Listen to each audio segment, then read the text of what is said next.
but we do have a therapeutic culture, and oftentimes what happens when there's like a realization that we really have been missing the boat on this, sometimes the pendulum just swings to the other side, and it just feels like the answer to everything.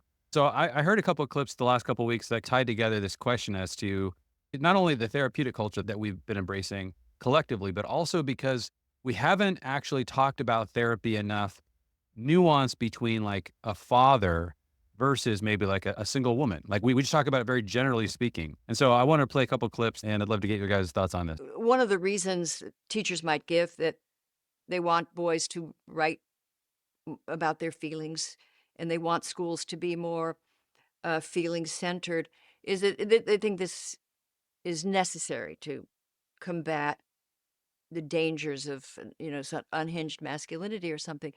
But there was a very interesting study by I think it was Amanda Rose at the time she was at University of Pennsylvania, and she interviewed a huge group of adolescent boys and girls and asked them how they felt after if they had a terrible problem, how did they feel after they talked about it? Did talking about it, talking it through, make them feel better? And she asked this, 14, 15-year-old kids. And the girls said, absolutely, they felt better. They were so glad they could talk about it with their mom or their best friend. And the boys, almost with a huge disparity.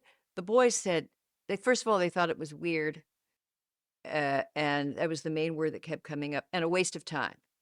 And it didn't make them feel better. And we have a lot of evidence that this is a difference. So most people rush in and say, well, that's not good for the boys. But actually what they found was that the boys were a little more stoical and could sort of compartmentalize and move on. And the girls were ruminators. When they had a problem, they wanted to talk about it and they thought about it and they ruminated. And these psychologists concluded that maybe girls would be better off if we encouraged a little more stoicism, rather than spending all our efforts to get the boys to be ruminators and constantly talking about how I felt and what it meant, and which most of them don't want to do. And any mother of a boy will or father might know about this. But what if it turns out that that's adaptive, and that what the boys are doing is may be helpful to them?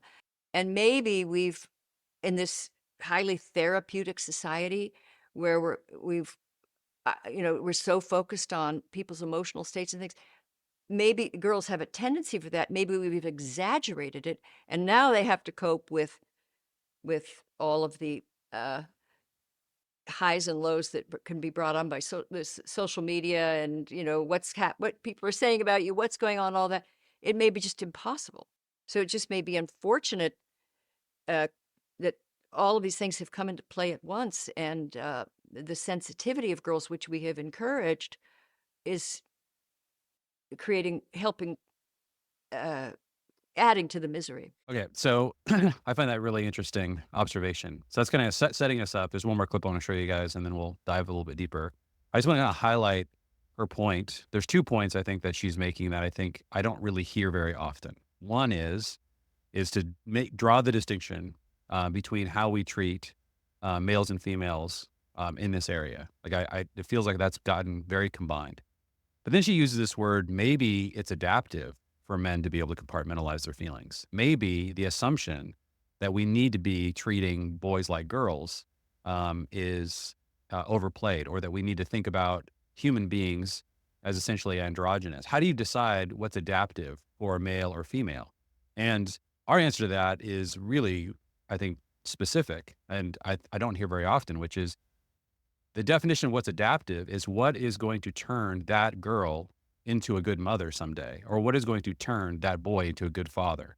That fatherhood and motherhood are the anchor points for gender. This is not something that people in our culture believe, but it's something I believe is really clear in Scripture, that the male and female characteristics are created in order to create a certain kind of family, regardless of whether or not you actually start a family.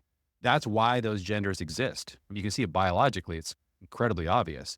But I think that also sociologically, emotionally, spiritually, the differences exist in order to create a pair bond between a man and a woman, a male, a female, a husband, a wife, a mother, father, and for that to be maximally stable and helpful for the creation of a family. And so that's, I think, why when you start to ask the question, is embracing a therapeutic culture maladaptive for men? Then the question I think you're really asking is there something different about fatherhood that makes a father approach therapy differently than a mother or a boy versus from a girl? And so it's interesting to me, the whole like, oh, that's weird. Or it's just like these adolescent boys having this reaction. Um, if they're preparing, everything inside them is preparing to someday be a father, then maybe there's something there. This is again, I'm on the fence. I'm really curious what your guys' thoughts are.